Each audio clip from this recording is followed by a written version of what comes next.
Well, CNN's Mike Valerio joining us now from Seoul. Mike.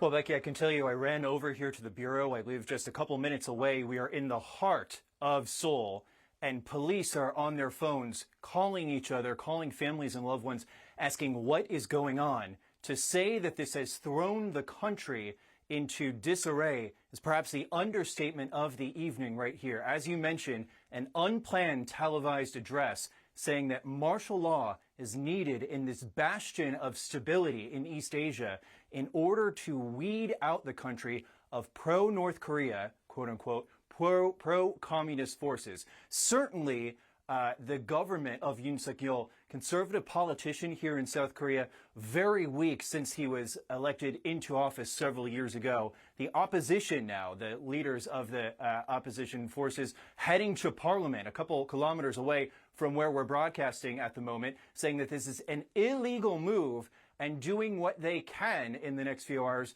to reverse this. So Becky, the country finds itself in a state of martial law for the first time since the era of military dictatorship ended in the 1980s.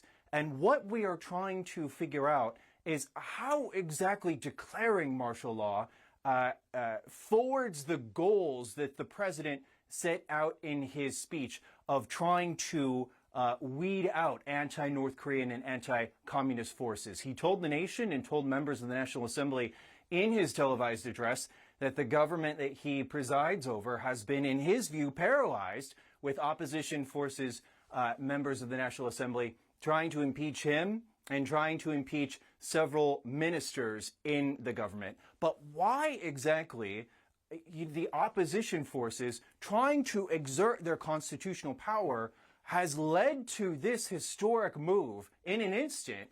That is what we are all asking ourselves. So there are family members, in addition to police, who are out late at night trying to figure out what they need to do to be safe. It certainly is a situation that is developing by the minute. Nobody is quite sure what to do, but there are protesters who are heading to the National Assembly to make their voices known, and they are clashing with police. We're going to check in and see what's going on there.